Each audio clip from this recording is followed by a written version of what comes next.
നമസ്കാരം. ന്യൂസ് 18 എക്സ്പ്രസിലേക്ക് സ്വാഗതം. ആദ്യം പ്രധാനപ്പെട്ട ഒരു വാർത്തയിലേക്ക്. ബിജെപിയുമായുള്ള ചർച്ചയിൽ വിശദീകരണവുമായി മാർ ജോസഫ് പാംപ്ലാനി. ബിജെപി നേതാക്കൾ വന്നത് ചർച്ചയ്ക്കല്ല, ന്യൂനപക്ഷ കമ്മീഷന്റെ സിറ്റിംഗിനെ കുറിച്ച് പറയാനാണ്. തലശ്ശേരി ബിഷപ്പ് ഹൌസിലേക്ക് രാഷ്ട്രീയ ഭേദമന്യേ ആർക്കും വരാം. ആരെങ്കിലും എന്തെങ്കിലും പറഞ്ഞാൽ നിലപാട് മാറ്റുന്നവരല്ല കത്തോലിക്കക്കാർ. പറഞ്ഞതിൽ ഉറച്ചു നിൽക്കുന്നവരെന്നും അണുവിട പിന്നോട്ടില്ലെന്നും മാർ ജോസഫ് പാംപ്ലാനി പറഞ്ഞു. തലശ്ശേരി ബിഷപ്സ് ഹൗസ് ആതിഥ്യ മര്യാദയുടെ പര്യായമായൊരു ഭവനമാണ്. കാരണം അത് അഭിവന്യ വള്ളോപ്പള്ളി പിതാവിൻ്റെ ഭവനമാണ്. അവിടുത്തെ പാരമ്പര്യങ്ങൾ അഭിവന്യ വള്ളോപ്പള്ളി പിതാവ് ആരംഭിച്ചതാണ്. ആര് കടന്നു വന്നാലും കക്ഷി രാഷ്ട്രീയ ഭേദമന്യേ, ജാതി മതഭേദമന്യേ എല്ലാവർക്കും മുമ്പിൽ 24 മണിക്കൂറും തുറന്നിടുന്ന ഭവനമാണ് തലശ്ശേരി ബിഷപ്സ് ഹൗസ്. ആ ഭവനത്തിൽ CPM-ൻ്റെ സമുന്നത നേതാക്കന്മാരെല്ലാവരും തന്നെ വന്നിട്ടുണ്ട്. കോൺഗ്രസിൻ്റെ എല്ലാ നേതാക്കളും വന്നിട്ടുണ്ട്. അത് ഈ കഴിഞ്ഞ മാസങ്ങളിൽ തന്നെ വന്നിട്ടുണ്ട്. അതുപോലെ തന്നെ മുസ്ലിം ലീഗിൻ്റെ നേതാക്കൾ വന്നിട്ടുണ്ട്, BJPയുടെ നേതാക്കൾ വന്നിട്ടുണ്ട്. ഈ ഇപ്രകാരം എല്ലാ നേതാക്കളും വരുന്നതിനിടയിൽ കഴിഞ്ഞ ആഴ്ച നമ്മുടെ ന്യൂനപക്ഷ സെല്ലുമായി ബന്ധപ്പെട്ട പ്രവർത്തനങ്ങൾ കണ്ണൂർ ഒരു സമ്മേളനം കേന്ദ്ര ന്യൂനപക്ഷ വകുപ്പിൻ്റെ വകയായി നടത്തുന്നു എന്ന കാര്യം അറിയിക്കുവാൻ വേണ്ടി ഈ ന്യൂനപക്ഷ സെല്ലിൻ്റെ പ്രവർത്തകർ അവിടെ വരികയുണ്ടായി. അവരോടൊപ്പം കണ്ണൂർ ജില്ലാ സെക്രട്ടറിയും ഉണ്ടായിരുന്നു. അവരുടെ കൂട്ടത്തിൽ എനിക്ക് അറിയാവുന്ന കണ്ണൂർ ജില്ലാ സെക്രട്ടറിയെ മാത്രമേ വ്യക്തിപരമായി അറിയാവുന്നു. അദ്ദേഹം വന്നതിനെ അവരൊരു ഫോട്ടോ കണ്ടാൽ ഉടനെ നിങ്ങൾ എന്താണ് ഈ പറഞ്ഞ് സ്ഥാപിക്കാൻ ഉദ്ദേശിക്കുന്നതെന്ന് എനിക്കറിയത്തില്ല. എന്താണ് സ്ഥാപിക്കാൻ ഉദ്ദേശിച്ചത്? ഞാൻ BJP ചേരുന്നെന്നോ അതോ എനിക്ക് വലിയ ഓഫർ കിട്ടിയെന്നോ? എന്താണ് നിങ്ങൾക്ക് അറിയേണ്ട കാര്യം? അതെന്താണെന്ന് വെച്ചാൽ ഈ BJP നേതാക്കൾ വന്ന് കണ്ടതിന് ശേഷമാണ് പിതാവ് ഇത്തരത്തിലുള്ള ഒരു പ്രസ്താവന നടത്തിയത്. BJPക്ക് MP-മാരുണ്ടാകുമെന്നുള്ള രീതിയിൽ. അപ്പോൾ ആരെങ്കിലും എന്തെങ്കിലും വിളിച്ചു പറഞ്ഞാൽ ഉടനെ നയം മാറ്റുന്നവരാണ് കത്തോലിക്ക മെത്രാന്മാരെ എന്ന് നിങ്ങൾ ധരിച്ചു വെച്ചെങ്കിൽ അവിടെ തെറ്റിയത് നിങ്ങൾക്കാണ്. ഞങ്ങൾക്ക് പറഞ്ഞതിൽ യാതൊരു മതപക്ഷമില്ല, അതിനകത്ത് രാഷ്ട്രീയ പക്ഷമില്ല, അതിന് കർഷക പക്ഷം മാത്രമേ ഉള്ളൂ. അവർ വന്നത് എന്നോട് പറഞ്ഞതനുസരിച്ചാണെങ്കിൽ അവർ വന്നത് ഇപ്രകാരം ഒരു മീറ്റിംഗ് കണ്ണൂർ കേന്ദ്രീകരിച്ച് നടത്തുന്നുണ്ട് എന്നും ആ മീറ്റിങ്ങിൽ കേന്ദ്ര ന്യൂനപക്ഷകാര്യ വകുപ്പ് മന്ത്രി പങ്കെടുക്കുമെന്നും ഈ ന്യൂനപക്ഷ സമുദായങ്ങളിലെ ആളുകളുടെ പ്രതിനിധികളെ അവർ കാണാനും സംസാരിക്കാനും അവർക്ക് വേണ്ടിയുള്ള കർമ്മ പദ്ധതികൾ വിശദീകരിക്കാനും ആഗ്രഹിക്കുന്നു. തലശ്ശേരി അതിരൂപതയിൽ നിന്നും കണ്ണൂരിൽ നിന്ന്, ബത്തേരിയിൽ നിന്ന്, കോട്ടയം അതിരൂപതയുടെ കണ്ണൂർ റീജിയനിൽ നിന്ന്, മുസ്ലിം സമുദായത്തിൽ നിന്ന് ഒക്കെ അവരാളുകളെ ക്ഷണിക്കുന്നുണ്ട്. അപ്രകാരം ക്ഷണിക്കാൻ വന്നൊരു ഗ്രൂപ്പാണ്. അതല്ല എങ്കിൽ നിങ്ങൾ തന്നെ സാമാന്യ ബുദ്ധി കൊണ്ട് ആലോചിച്ചാൽ മനസ്സിലായാൽ ഇത്രയും വലിയ ഒരു വിഷയം, അതായത് BJPയുമായിട്ടുള്ള അലയൻസ് ചർച്ച ചെയ്യുന്നത് ഇങ്ങനൊരു സമൂഹത്തിൽ ഇരുന്നായിരിക്കുമോ ചർച്ച ചെയ്യുന്നത്? അത്തരത്തിൽ ഇത് പൊതുസമൂഹം കർഷക വിഷയത്തിൽ നിന്ന് ഈ ഒരു ശ്രദ്ധയെ മാറ്റിയെടുക്കാൻ ആരെല്ലാം തലകുത്തി മറിഞ്ഞ് പരിശ്രമിച്ചാലും ഞങ്ങൾ തയ്യാറല്ല. ഞങ്ങൾ പറഞ്ഞ വാക്കുകളിൽ ഉറച്ചു നിൽക്കുന്നു. കർഷകരുടെ പക്ഷത്ത് ആര് നിൽക്കുന്നുവോ അവരുടെ പക്ഷത്തായിരിക്കും മലയോര കർഷകർ എന്നുള്ള ഞങ്ങളുടെ നിലപാടിൽ ഒരു മാറ്റവും ഏതെല്ലാം പ്രകമ്പനം സൃഷ്ടിച്ചാലും ഞങ്ങൾ വരുത്താൻ ഉദ്ദേശിക്കുന്നു. BJP മുതലെടുക്കാൻ ശ്രമിച്ചുവെങ്കിൽ അതിന് വഴിമരുന്നിട്ടത് ഏത് പാർട്ടിക്കാരാണെന്ന് നിങ്ങൾ ആലോചിച്ച് നോക്കൂ. ഈ ഭൂതത്തെ കുടം തുറന്ന് വിട്ടേച്ചിട്ട് അയ്യോ ബാവെ നിലവിളിക്കുന്നതിൽ അർത്ഥമില്ല. രാഷ്ട്രീയ നേതാക്കന്മാർക്ക് പക്വതയും കാര്യങ്ങൾ മനസ്സിലാക്കിക്കൊണ്ട് പ്രതികരിക്കാനും തങ്ങളുടെ പ്രതികരണം ഉണ്ടാക്കാൻ പോകുന്ന ഭവിഷ്യത്തുകളെക്കുറിച്ച് തിരിച്ചറിയാനും കഴിയേണ്ടതുണ്ട്. അപ്രകാരം ചെയ്യാതെ പോയതിന് ഇപ്പോൾ BJPക്കാർ മുതലെടുക്കുന്നതെന്ന് മനു ഭരത വിവരങ്ങളുമായി ചേരുകയാണ്. മനു, സമൂഹത്തിന്റെ വിവിധ കോണുകളിൽ നിന്ന് ഇതിനെതിരെ ഈ പാംപ്ലാനിയുടെ പ്രസ്താവനയുമായി ബന്ധപ്പെട്ട് പലവിധ വിവാദങ്ങളും വിമർശനങ്ങളും ഒക്കെ ഉയർന്നു വന്ന പശ്ചാത്തലത്തിലും ആ ഒരു പ്രസ്താവനയിൽ ഉറച്ചു തന്നെ നിൽക്കുകയാണ് അദ്ദേഹം. ഈ കൂടിക്കാഴ്ചയും അദ്ദേഹത്തിന്റെ പ്രസ്താവനയും തമ്മിൽ യാതൊരുവിധ ബന്ധവുമില്ലെന്നാണ് അദ്ദേഹം പറയുന്നത്, അല്ലേ? ആര്യ, ഈ തലശ്ശേരി ആർച്ച് ബിഷപ്പിനെ സംബന്ധിച്ചിടത്തോളം നമുക്കറിയാം, അദ്ദേഹം കൃത്യമായ നിലപാടുകളുള്ള ഒരു ആർച്ച് ബിഷപ്പാണ്. ആർച്ച് ബിഷപ്പ് സ്ഥാനം ഏറ്റെടുക്കുമ്പോൾ തന്നെ തന്റെ നിലപാടുകൾ അദ്ദേഹം വളരെ കൃത്യമായി വ്യക്തമാക്കിയിരുന്നു. ഒന്ന്, ഈ കുടിയേറ്റ കർഷകരുടെ കാര്യവും അതുപോലെ ഈ മലയോര കർഷകരുടെ കാര്യവും അത്രമാത്രം ആഴത്തിൽ പഠിച്ചിട്ടുള്ള ഒരാളാണ് ഈ തലശ്ശേരി ആർച്ച് ബിഷപ്പായ മാർ ജോസഫ് പാംപ്ലാനി. അദ്ദേഹത്തെ സംബന്ധിച്ചിടത്തോളം എന്തെങ്കിലും തരത്തിലുള്ള രാഷ്ട്രീയ സമ്മർദ്ദങ്ങൾ കൊണ്ടുവന്ന് അദ്ദേഹത്തെ അഭിപ്രായം മാറ്റാൻ കഴിയും എന്ന് ആരെങ്കിലും തെറ്റിദ്ധരിച്ചിട്ടുണ്ടെങ്കിൽ അത് അപ്രായോഗികമായ ഒരു കാര്യമാണ് എന്ന് നേരത്തെ തന്നെ വ്യക്തമായിട്ടുള്ളതാണ്. അദ്ദേഹം വളരെ കൃത്യമായി ഇപ്പോൾ പറയുന്നു, തന്നെ കാണാൻ കോൺഗ്രസ്, CPM, BJP നേതാക്കൾ ഒക്കെ വരാറുണ്ട്. ആരെങ്കിലും എന്തെങ്കിലും പറഞ്ഞാൽ താൻ ആ നിലപാട് മാറ്റുന്ന ആളല്ല. മാത്രമല്ല കത്തോലിക്കക്കാർ അങ്ങനെ ആരെങ്കിലും എന്തെങ്കിലും പറയുമ്പോൾ ഉടനെ നിലപാട് മാറ്റുന്നവരല്ല. BJP നേതാക്കൾ തന്നെ വന്ന് കണ്ടത് ന്യൂനപക്ഷ വകുപ്പുമായിന്റെ ഒരു പരിപാടിയുമായി ബന്ധപ്പെട്ട കാര്യം പറയാനാണ്. ആ കാര്യമാണ് അവരോട് ചർച്ച ചെയ്തത് എന്ന് അദ്ദേഹം വ്യക്തമായി പറയുന്നു. അതോടൊപ്പം തന്നെ അദ്ദേഹം ദേശീയ തലത്തിലെ ആക്രമണങ്ങളോ അല്ലെങ്കിൽ ന്യൂനപക്ഷങ്ങൾക്ക് നേരെയുള്ള ആക്രമണങ്ങളെ ഒന്നും ന്യായീകരിക്കുന്നില്ല എന്ന് പറയുന്നു. പക്ഷെ BJPയെ അങ്ങനെ കണ്ണടച്ച് ആക്രമിക്കണമെന്ന നിലപാട് തനിക്കില്ല എന്ന സൂചനകളാണ് തലശ്ശേരി ആർച്ച് ബിഷപ്പ് നൽകുന്നത്. അവിടെ ഈ കണ്ണൂരിൽ ഒരു നാടകത്തിന്റെ കസുകളി നാടകത്തിനെതിരെയുള്ള ഒരു പ്രതിഷേധ കൂട്ടായ്മയിൽ പങ്കെടുത്തതിന് ശേഷം ആണ് പിന്നീട് ആർച്ച് ബിഷപ്പ് മാധ്യമങ്ങളെ കണ്ടത്. ഈ പ്രതിഷേധ കൂട്ടായ്മയിൽ പങ്കെടുക്കുമ്പോൾ തന്നെ അവിടെയും അദ്ദേഹം വളരെ കൃത്യമായി ഒരു കാര്യം പറഞ്ഞു.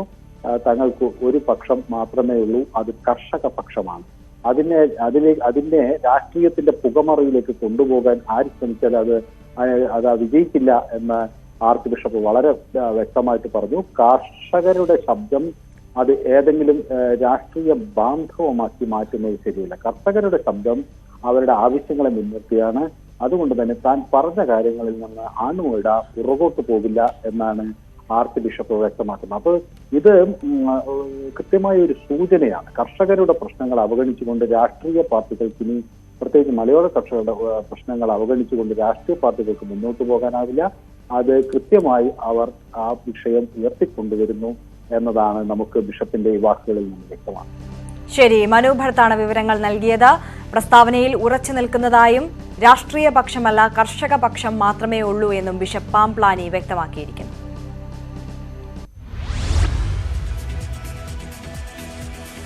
തലശ്ശേരി ആർച്ച് ബിഷപ്പ് ജോസഫ് പാംപ്ലാനിയുടെ പ്രസ്താവന സ്വാഗതം ചെയ്ത് കേന്ദ്രമന്ത്രി വി മുരളീധരൻ. സത്യം പറഞ്ഞതിന് ക്രൈസ്തവ പുരോഹിതരെ വളഞ്ഞിട്ട് ആക്രമിക്കുകയാണ്. ഛത്തീസ്ഗഡിൽ പള്ളികൾ ആക്രമിക്കപ്പെട്ടതിന് കോൺഗ്രസ് ആദ്യം മറുപടി പറയണം. റബ്ബറിന്റെ കാര്യത്തിൽ കേന്ദ്ര സർക്കാർ ആവശ്യമായ നടപടി സ്വീകരിക്കുന്നതായും വി മുരളീധരൻ.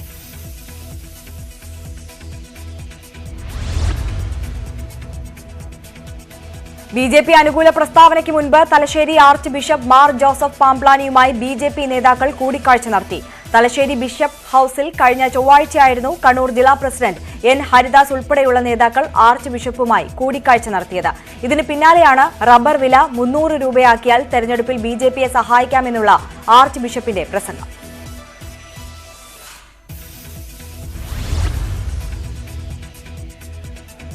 BJPയെ കർഷകർക്കും ന്യൂനപക്ഷങ്ങൾക്കും വിശ്വസിക്കാനാകില്ലെന്ന് K. സുധാകരൻ. റബ്ബർ കർഷകർക്ക് വേണ്ടി BJP ഇതുവരെ ചെറുവിരൽ അനക്കിയിട്ടില്ല. ഉമ്മൻചാണ്ടി സർക്കാരാണ് കേരളത്തിൽ ആദ്യമായി റബ്ബറിന് 150 രൂപയുടെ വില സ്ഥിരതാ ഫണ്ട് ഏർപ്പെടുത്തിയതെന്നും KPCC പ്രസിഡന്റ്.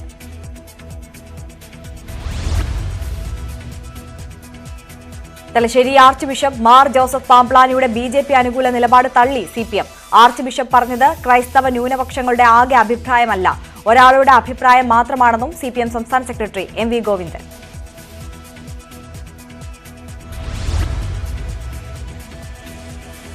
ബിഷപ്പ് പറഞ്ഞതുകൊണ്ട് വിശ്വാസികൾ അനുകൂലിക്കണമെന്നില്ലെന്ന് MV ജയരാജൻ. ന്യൂനപക്ഷങ്ങൾക്കെതിരെ രാജ്യവ്യാപക അതിക്രമം അഴിച്ചുവിടുന്നത് BJP ആണെന്നും MV ജയരാജൻ. ദേവികുളം നിയമസഭാ മണ്ഡലത്തിലെ തെരഞ്ഞെടുപ്പ് ജയം ഹൈക്കോടതി റദ്ദാക്കി. A. രാജയെ അയോഗ്യനാക്കിയത് UDF സ്ഥാനാർത്ഥി D. കുമാറിന്റെ ഹർജിയിൽ. പട്ടികജാതി സംവരണ സീറ്റിൽ മത്സരിക്കാൻ അർഹതയില്ലെന്ന് ചൂണ്ടിക്കാട്ടിയായിരുന്നു ഹർജി.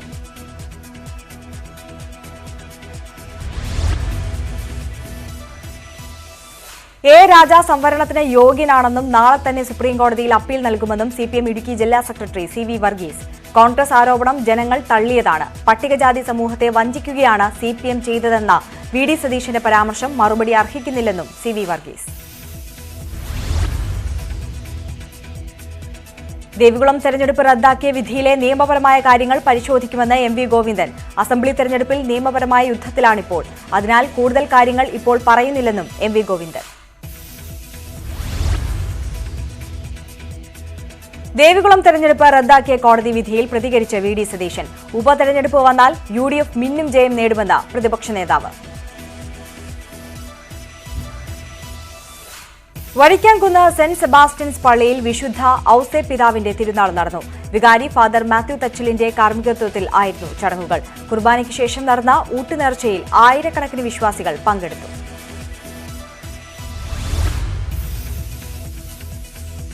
CPM പരിപാടിയിൽ ജീവിത എഴുന്നള്ളത്ത് വികലമായി ചിത്രീകരിച്ചെന്നാരോപിച്ച് അടൂർ ഏഴംകുളം ദേവീക്ഷേത്ര സംരക്ഷണ സംഘടന പ്രതിഷേധ സംഗമം നടത്തി. ക്ഷേത്രത്തിൽ നിന്നാരംഭിച്ച പ്രതിഷേധ ജ്വാല പറക്കോട് സമാപിച്ചു. തുടർന്ന് നടന്ന വിശ്വാസി സംഗമം പന്തളം കൊട്ടാരം രാജപ്രതിനിധി രാജരാജവർമ്മ ഉദ്ഘാടനം ചെയ്തു. ഹിന്ദു ഐക്യവേദി സംസ്ഥാന പ്രസിഡന്റ് KP ശശികല മുഖ്യപ്രഭാഷണം നടത്തി.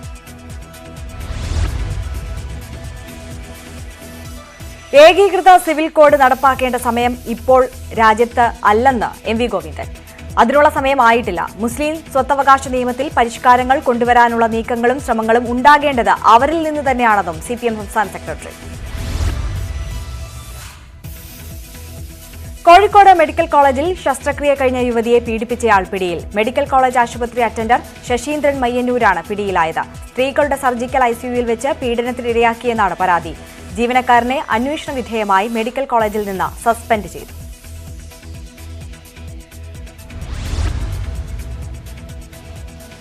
കോഴിക്കോട് മെഡിക്കൽ കോളേജിൽ ശസ്ത്രക്രിയ കഴിഞ്ഞ യുവതിയെ പീഡിപ്പിച്ചെന്ന പരാതിയിൽ അന്വേഷിച്ച് നടപടിയെടുക്കാൻ നിർദ്ദേശം. ആരോഗ്യമന്ത്രി വീണ ജോർജാണ് മെഡിക്കൽ വിദ്യാഭ്യാസ വകുപ്പ് ഡയറക്ടർക്ക് നിർദ്ദേശം നൽകിയത്. അറ്റൻഡറായ ശശി മയ്യന്നൂരിനെതിരെയാണ് പരാതി. തലസ്ഥാനത്ത് വീണ്ടും സ്ത്രീക്ക് നേരെ ആക്രമണം. കണ്ണമ്മൂല മൂലവിളാകം സ്വദേശിയായ വീട്ടമ്മയ്ക്ക് നേരെയാണ് ആക്രമണമുണ്ടായത്. രാത്രി മരുന്ന് വാങ്ങി തിരികെ വരും വഴിയാണ് യുവതിയെ ആക്രമിച്ചത്. ദിവസങ്ങൾക്ക് മുൻപ് നടന്ന സംഭവത്തിൽ പോലീസ് നടപടി എടുത്തില്ലെന്ന് വീട്ടമ്മ. വഞ്ചിയൂരിൽ വീട്ടമ്മ ആക്രമിക്കപ്പെട്ടത് മുഖ്യമന്ത്രിയുടെ മൂക്കിന് താഴെയെന്ന് പ്രതിപക്ഷ നേതാവ് VD സതീശൻ. പോലീസ് സ്റ്റേഷനിൽ വിളിച്ചു പറഞ്ഞിട്ടും കേസെടുക്കാൻ തയ്യാറായില്ല. മുഖ്യമന്ത്രിയുടെ മൂക്കിന് താഴെ എന്ത് വൃത്തികേടും നടക്കുന്ന സാഹചര്യമാണെന്നും VD സതീശൻ. വഞ്ചിയൂരിൽ വീട്ടമ്മയ്ക്ക് നേരെ നടന്ന അതിക്രമത്തിൽ പോലീസിനെ ന്യായീകരിച്ച വനിതാ കമ്മീഷൻ. പേട്ട പോലീസ് സ്റ്റേഷനിൽ പരാതി എത്താൻ വൈകിയതുകൊണ്ടാണ് അന്വേഷണത്തിൽ കാലതാമസമുണ്ടായതെന്ന് P സതീദേവി. സംഭവത്തിൽ കമ്മീഷൻ സ്വമേധയാ കേസെടുത്തു.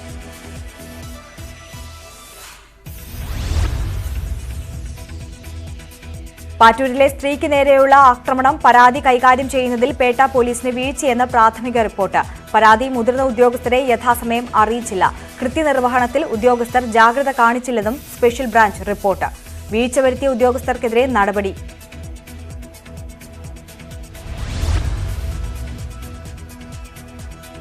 കേരള സർവകലാശാലയ്ക്കെതിരെ പരാതി. പ്രസവിച്ച 8ാം നാൾ യുവതിയെ വിളിച്ചുവരുത്തി. സർവകലാശാലയിലെത്താൻ സമ്മർദ്ദം ചെലുത്തിയത് ഡെപ്യൂട്ടി രജിസ്ട്രാർ. സംഭവത്തിന് പിന്നിൽ ഉദ്യോഗസ്ഥന്റെ ഈഗോ എന്ന ആക്ഷേപം. ഡെപ്യൂട്ടി രജിസ്ട്രാർക്കെതിരെ നടപടി വേണമെന്ന ആവശ്യം ശക്തം. കേരള സർവകലാശാല ഡെപ്യൂട്ടി രജിസ്ട്രാറുടെ നടപടിയെക്കുറിച്ച് സർവകലാശാല അധികൃതരോട് റിപ്പോർട്ട് തേടിയിട്ടുണ്ടെന്ന് വനിതാ കമ്മീഷൻ അധ്യക്ഷ. ജീവനക്കാരി എന്ത് തരത്തിലുള്ള ലീവിനാണ് അപേക്ഷ സമർപ്പിച്ചിരുന്നത് എന്ന കാര്യം വിശദമായി പരിശോധിക്കേണ്ടതുണ്ടെന്നും സതീദേവി. ബ്രഹ്മപുരം വിവാദത്തിൽ UDF കൌൺസിലർക്കെതിരെ കേസ്. കൌൺസിലറായ MJ അരിസ്റ്റോട്ടിലിനെതിരെയാണ് സെൻട്രൽ പോലീസ് കേസെടുത്തിരിക്കുന്നത്. കോർപ്പറേഷനിൽ നിന്ന് ഫയലുകൾ കടത്തിയെന്ന സെക്രട്ടറിയുടെ പരാതിയിലാണ് നടപടി. CPM സമ്മർദ്ദത്തിന് വഴങ്ങിയാണ് പരാതി നൽകിയതെന്ന് കോൺഗ്രസ് കൌൺസിലർ അരിസ്റ്റോട്ടിൽ പ്രതികരിച്ചു.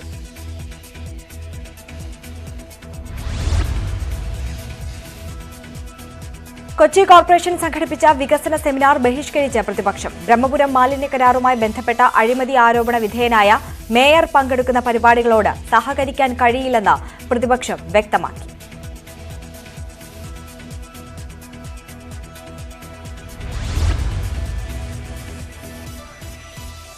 കൊച്ചി കോർപ്പറേഷൻ പ്രതിഷേധത്തിൽ KPCC പ്രസിഡന്റ് K സുധാകരനെതിരെ കേസ്. 153 വകുപ്പ് പ്രകാരം കലാപ ആഹ്വാനത്തിനാണ് കേസ്. പ്രതിഷേധത്തിന് മുന്നോടിയായുള്ള വിവാദ പ്രസംഗത്തിലാണ് നടപടി. CPM കൌൺസിലറുടെ പരാതി പ്രകാരം സെൻട്രൽ പോലീസാണ് കേസെടുത്തത്.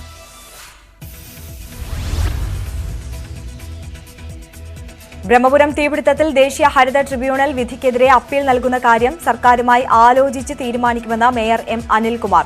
സർക്കാരുമായി ബന്ധപ്പെട്ട കാര്യങ്ങളും വിധിയിൽ പരാമർശിച്ച സാഹചര്യത്തിൽ കൂടിയാലോചന വേണമെന്നും മേയർ.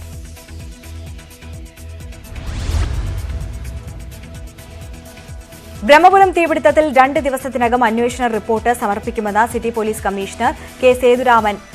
അട്ടിമറിയാണോ എന്ന് ഇപ്പോൾ പറയാനാകില്ലെന്നും Kochi city police commissioner.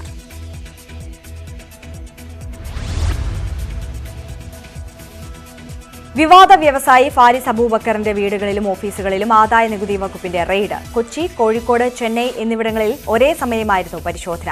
Real estate ഇടപാടുകളിലെ കള്ളപ്പണ നിക്ഷേപവുമായി ബന്ധപ്പെട്ടുള്ള വിശദാംശങ്ങൾ തേടി. ഷുഹൈബ് വധക്കേസിലെ 1-ാം പ്രതി ആകാശ് തില്ലങ്കേരിക്ക് ഹൈക്കോടതി അനുവദിച്ച ജാമ്യം റദ്ദാക്കണമെന്ന ഹർജി തള്ളി. തലശ്ശേരി 3-ാം അഡീഷണൽ ജില്ലാ കോടതിയാണ് ഹർജി തള്ളിയത്. ജാമ്യ വ്യവസ്ഥ ആകാശ് ലംഘിച്ചു എന്നായിരുന്നു public prosecutor advocate K Ajith കുമാറിന്റെ വാദം.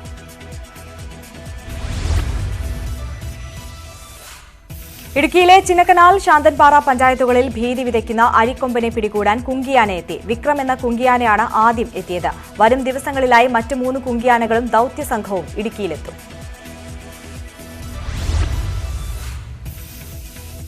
ഇടുക്കി ചിന്നക്കനാലിൽ ഭീതി പരത്തുന്ന അരിക്കൊമ്പനെ ശനിയാഴ്ച തന്നെ മയക്കുവെടി വെക്കുമെന്ന് ഡിഎഫ്ഒ രമേശ് ബിഷ്ണോയി.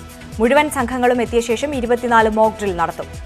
കാട്ടാനയെ പിടികൂടി മാറ്റാൻ കഴിഞ്ഞില്ലെങ്കിൽ GSM കോളർ ഘടിപ്പിക്കുമെന്നും ഡിഎഫ്ഒ.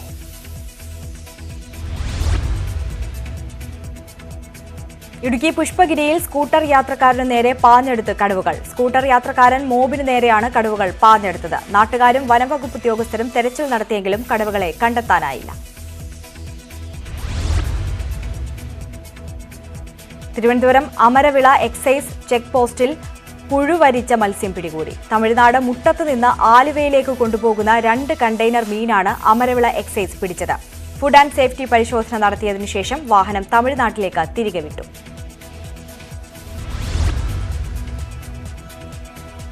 ഖലിസ്ഥാൻവാദി അമൃത്പാൽ സിംഗിനെ പിടികൂടാനുള്ള നീക്കം ശക്തമാക്കി പഞ്ചാബ് പോലീസ്. പഞ്ചാബിൽ വ്യാപക പരിശോധന. സംസ്ഥാനത്തുടനീളം ഫ്ളാഗ് മാർച്ചും നടത്തി. പലയിടങ്ങളിലും മുൻകരുതൽ എന്ന നിലയിൽ നിരോധനാജ്ഞയും പ്രഖ്യാപിച്ചു. ഇതിനിടെ അമൃത്പാൽ സിംഗിന്റെ അമ്മാവനും ഡ്രൈവറും ജലന്ധർ പോലീസിന് മുന്നിൽ കീഴടങ്ങി.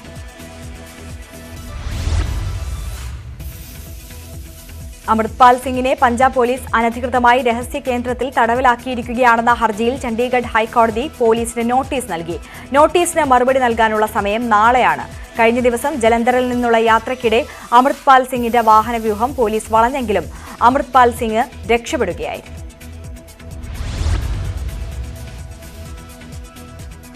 ലണ്ടനിലെ ഇന്ത്യൻ ഹൈക്കമ്മീഷൻ ഓഫീസിൽ ഖാലിസ്ഥാന്റെ പതാക ഉയർത്തി. അക്രമം നടത്തിയതിൽ ഒരാൾ കസ്റ്റഡിയിലെന്ന് സൂചന. സംഘർഷത്തിൽ പങ്കെടുത്ത ആളാണ് പിടിയിലായതെന്നാണ് റിപ്പോർട്ട്. സംഭവത്തിന് പിന്നാലെ ഇന്ത്യൻ ഹൈക്കമ്മീഷൻ ഓഫീസിലെ സുരക്ഷ ശക്തമാക്കി.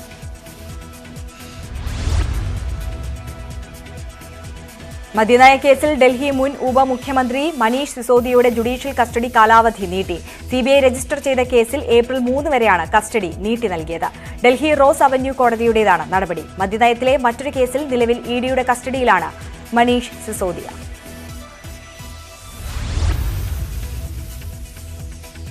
ഡൽഹി മദ്യനയ കേസിൽ BRS നേതാവ് കെ കവിത EDക്ക് മുന്നിൽ ഹാജരായി. പാർട്ടി നേതൃത്വത്തിന്റെ തീരുമാനമനുസരിച്ചാണ് EDക്ക് മുന്നിൽ ഹാജരായത്. കഴിഞ്ഞ തവണ അസൌകര്യം അറിയിച്ചതിനെ തുടർന്നാണ് ഇന്ന് ഹാജരായത്. കവിതയ്ക്കൊപ്പം സഹോദരനും തെലങ്കാന മന്ത്രിയുമായ KT രാമറാവുവും ഡൽഹിയിൽ എത്തിയിരുന്നു. ചോദ്യം ചെയ്യലിനെതിരെ BRSന്റെ നേതൃത്വത്തിൽ പ്രതിഷേധം നടന്നു.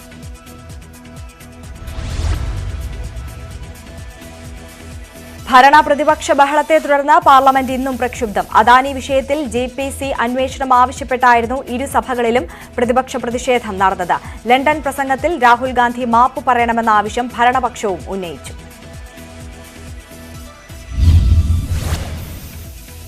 ന്യൂസ് 18 എക്സ്പ്രസ് പൂർണ്ണമാകുന്നു. നമസ്കാരം.